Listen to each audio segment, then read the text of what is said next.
आपका नाम? मेरा नाम वशिष्ठ है, मैं छात्र हूँ। मैंने बीएड कंप्लीट किया अभी और टेट का पेपर देने के लिए तैयारी कर रहा था, जो कि अभी रिसेंटली में लीक हुआ था।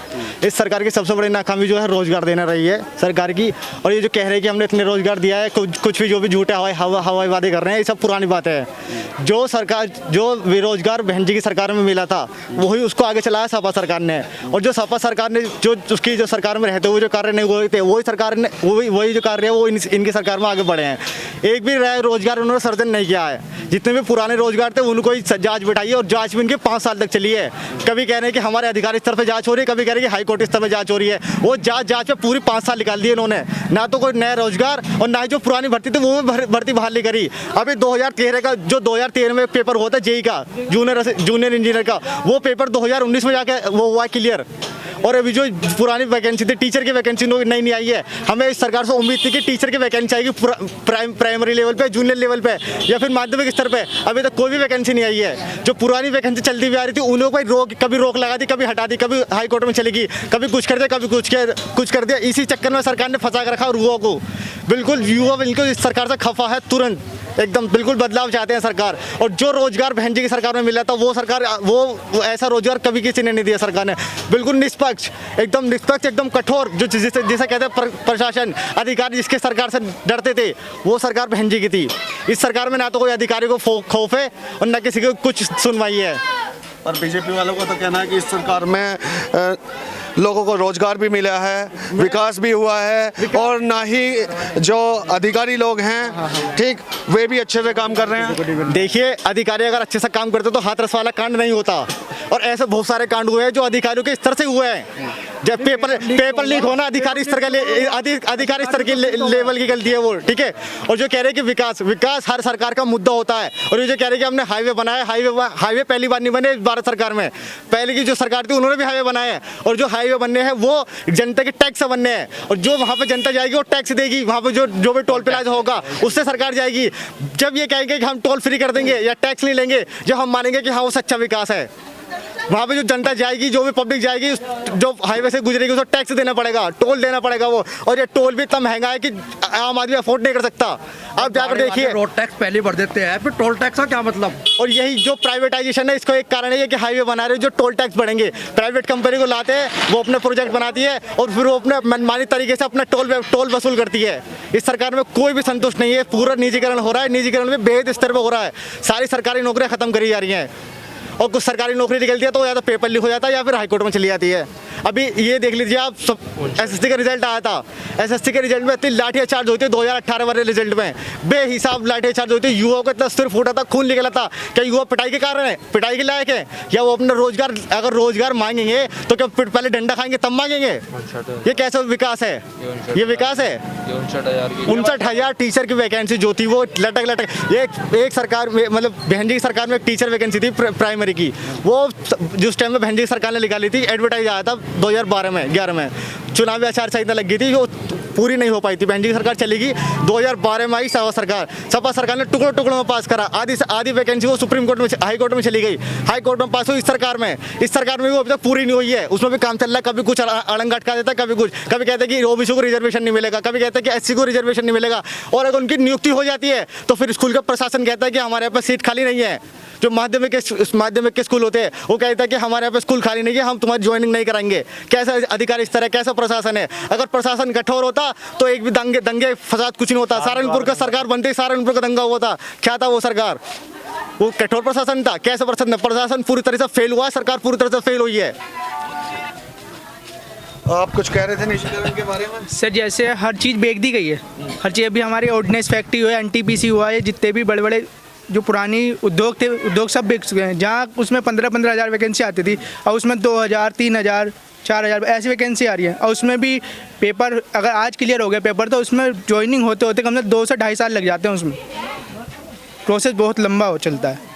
इसका जो प्रोसेस इस सरकार ने जो बना दिया है, पहले लिख लेगा एडवर्टाइज, फिर उसमें संशोधन होगा। संशोधन होने के बाद लाठीचार्ज होगी, लाठीचार्ज होने के बाद हाई कोर्ट जाएगा, हाई कोर्ट में जाने के बाद फिर दोबारा से उसमें सरकार के पास जाएगा, फिर दोबारा से संशोधन होगा, फिर दोबारा से हाई कोर्ट जाएगा। ये ऐसे कोर्ट कचहरी के चक्कर लगते रहेंगे, लाठीचार्ज होती रहेगी, ना रोजगार मिलेगा ना कुछ होगा। जो युवा है, युवाओं की एक मापदंड सरकार ने बना रखा है कि इस एज तक के युवा इस एज तक के युवा गवर्नमेंट सब अप्लाई करेंगे, उस युवा की लाठी चार्ज होते होते उम्र निकल जाती है, तो बताओ कैसे रोजगार है ये? कि लाठी चार्ज होने का रोजगार है? कैसे ऐसा विकास है ये? तो इनका कहना है कि 4 लाख रोजगार दिए हैं उन्होंने। 4 लाख रोजगार दिया, किस फील्ड में दिया है, किस डिपार्टमेंट दिया है, दिखाओ। ये सिर्फ मीडिया में और सिर्फ कागजी कार्रवाई में। कागजी कार्रवाई का क्या मतलब कि अखबारों में सिर्फ इतना मिला है, उससे ज्यादा कोई नहीं मिला। विज्ञापनों में, विज्ञापनों जितना इन्होंने तो पत्रकारों ITI डाल के निकाल लो सारे रिकॉर्ड। विज्ञापनों में जितने विज्ञापनों में इन्होंने जितना खर्चा कराया, अगर इतना खर्चा ईमानदारी से अगर रोजगार सृजन में करते या फिर एम्प्लॉयमेंट देने में करते, डेवलपमेंट में करते, तो अच्छा खासा सरकार बनती, प्रशासन सख्त होता, जो युवा हवा है वो खुश होते। लोगों को घर दिए हैं, घर पहली बार सरकार ने दिए, उससे पहले सरकार ने दिए थे। बहन जी सरकार दिए थे मायावती ने कितने दो कमरे के पक्के मकान दिए थे। उसका है मायावती का। जो ये सरकार देने की जो योजना मकान घर किसने नहीं दिया ना बनाए है, जो मकान देने की जो योजना चली है वो समग्र काशीराम बाबा साहब डॉक्टर अम्बेडकर योजना जो ग्रामीण में चली थी, वो बहन जी ने चालू करी थी अपनी सरकार में, जब बहन जी की पहली सरकार बनी थी 1995 में। ठीक है, फिर जो शहरीकरण की जो थी वो काशीराम शहरी आवासीय योजना चली थी, जो बहन जी ने बना कर दी थी, 2 कमरे के पक्के मकान बना कर दिए थे। वही जो योजना बहन जी की सरकार में बनी थी, वही योजना इंप्लीमेंट करके नाम बदल के चालू कर रखी है इन्होंने। और जिस तरह से बहन जी ने मकान दिए थे, इस तरह से सरकार ने नहीं। चलो ठीक है कि नाम बदल दिए इन्होंने, नाम बदल दिए, पर काम तो हो रहे हैं ना, घर तो मिल रहे हैं ना। काम उस स्तर पर नहीं हो रहे जिस स्तर पर बहन जी की सरकार में मिले थे। अभी भी कितने मिले? अभी भी मैं बीजेपी के टाइम में पता कर अभी भी रिकॉर्ड है, जो बहन जी की सरकार में शहरी जो काशीराम आवासीय योजना चल रही थी, उसके मकान बने हुए तैयार है, लेकिन उनको अलॉट नहीं किया गया। वो सपा सरकार की नाकामी थी, इसी सरकार की भी नाकामी है, क्योंकि बहन जी की जब सरकार थी उसमें काम पूरा हो चुका था, लेकिन वो अलॉट होने बाकी था, आचार संहिता लग गई थी, इसलिए वो बहन जी की सरकार, उसके बाद बहन जी की सरकार चलेगी। उसके बाद सपा सरकार आई, सपा सरकार ने भी नामकरण बदले, पूरे बदले के मामलों से राजनीति करी, ना कोई रोजगार दिया। उस सरकार में भी यही हाल था और अब वर्तमान की सरकार में भी यही हाल है। जो लोगों को 2 बार राशन मिल रहा है, 2 बार राशन मिल रहा है, ये सरकार की जिम्मेदारी है। ये सरकार की जिम्मेदारी है, सरकार को आर्थिक स्तर और सामाजिक स्तर पर समाज को सशक्त बनाना है। ये सरकार नहीं दे रही, ये भारतीय संविधान कह रहा है। सिलेंडर भी पता कर लो कितने का है। ये भारतीय संविधान की देन है, ये भारतीय संविधान की देन है, जो सरकार को मजबूर में देना पड़ रहा है। अगर सरकार भारतीय संविधान में ये उल्लेख नहीं होता तो प्राइवेटाइजेशन बहुत तगड़ा हो जाता है इस टाइम। आपने भी देखा कोरोना में कैसे मारामारी हुई थी राशन की भी, और जो घरेलू वस्तुएं उनकी भी। ये तो किसी के हाथ में नहीं था ना कोरोना, ये तो किसी सरकार के हाथ में नहीं था। नहीं तो जो कोरोना मतलब जो महामारी होती है उसमें जो महामारी होती है, महामारी में जो किस लिए बनाई जाती है, महामारी एक्ट भी तो बनता है। महामारी में एक्ट में जो प्रावधान होता है वो भी तो फॉलो करने पड़ता है सरकार को। अब मान लो किसी और की सरकार होती तो वो भी तो एक काम करती ना। सरकार को समाज को बचाना, पब्लिक की हिफाजत करने किसका काम है? सरकार का।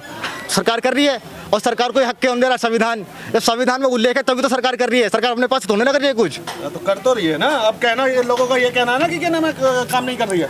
देखो 2 बार राशन देना कोई विकास नहीं है, ठीक है।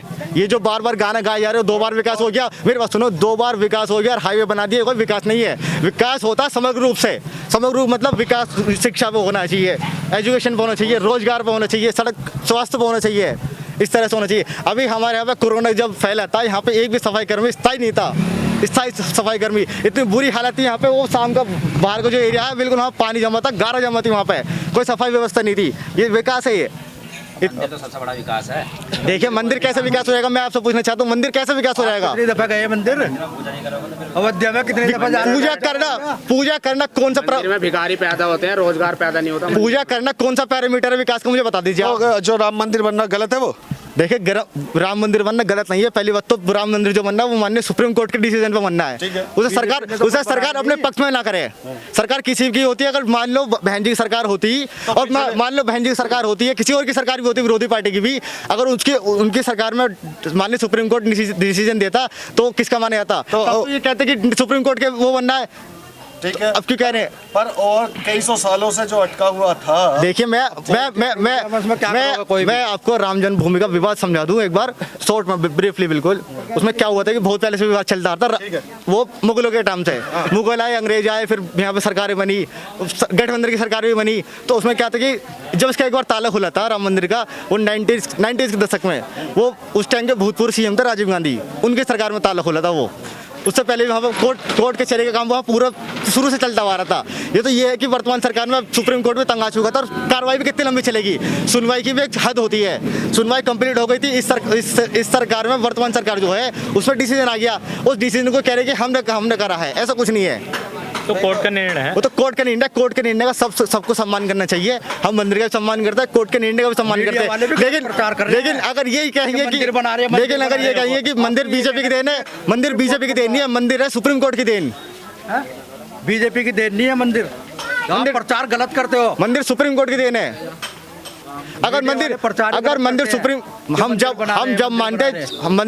मानते जब वो ये वर्तमान की सरकार भाजपा सरकार जो ये ले रही है अपने पक्ष में कर रही है, अगर वो कहती, अगर वो संसद से पारित करती या ऑर्डिनेंस लाती तब वो बनाती, तब मानते कि हाँ बीजेपी की देन है मंदिर। लेकिन मंदिर बीजेपी की देन नहीं है, मंदिर सुप्रीम कोर्ट की देन है। सुप्रीम कोर्ट के फैसले से, सर्वसम्मति के फैसले से, बेंच जो हाई कोर्ट की संविधान की बेंच बैठी थी उसके वजह से हुआ है वो। कुछ लोग ये कहते हैं कि वहाँ पे स्कूल बन जाता है, मंदिर न बनता। देखो ये सबकी अपनी मानसिकता है। अगर नहीं ऐसा तो देखो हो नहीं सकता कि ऐसा हो जाए जो जिसकी विवादित जमीन है उस पर फैसला होता। ठीक है, सुप्रीम कोर्ट ने जो फैसला दिया, सुप्रीम कोर्ट का सबको सम्मान करना चाहिए। वो उसके ऊपर तो कोई है ही नहीं पूरे देश में। सुप्रीम कोर्ट के सम्मान का मतलब फैसले का सबको सम्मान है। सुप्रीम कोर्ट ने जो भी फैसला दिया उसका सम्मान रहेगा हमेशा, चाहे वहाँ पे मंदिर बने, मस्जिद बने, कुछ भी बनता। और इसका जो फैसला था मैं एक बार बता दूँ, इसका फैसला 2010 में भी आया था, बहन जी की सरकार थी उस टाइम पे। अगर मान लो वही फैसला सर्वसम्मति से पास हो जाता तब क्या कहते कि बहन जी की सरकार में मंदिर बना है, तब ये कहते बीजेपी वाले कि बहन जी की सरकार में मंदिर बना है, तब तो कहते कि हाई कोर्ट की सरकार में बना है। और जैसा कि अब की जो सुप्रीम कोर्ट में जो वो आया था, डिसीजन आया था राम मंदिर के फैसले में, बाबरी मस्जिद के फैसले में, तो पूरे देश में कर्फ्यू का जैसा माहौल था, धारा 144 लागू करती थी। लेकिन बहन जी की सरकार में मैं उस टाइम पर 9th क्लास में था। 9th क्लास में हमारा स्कूल भी खुल रहा था, जैसा संचालन हो रहा था प्रदेश का वैसे का वैसे संचालन हुआ था। ना तो कहीं पे धारा 144 लागू हुई थी और ना किसी तरह का सांप्रदायिक माहौल बिगाड़ा गया था, ना बिगाड़ने की किसी ने कोशिश करी थी। ये तक कठोर प्रशासन और ये तक कठोर शासन, इसे कहते हैं शासन। अगर आप चाहते हैं गरीब हर वंचित इंसान की आवाज आप तक पहुंचे तो हमारे चैनल को सब्सक्राइब करें और बेल आइकन का बटन दबाना ना भूलें। देखते रहिए बहुजन हलचल न्यूज।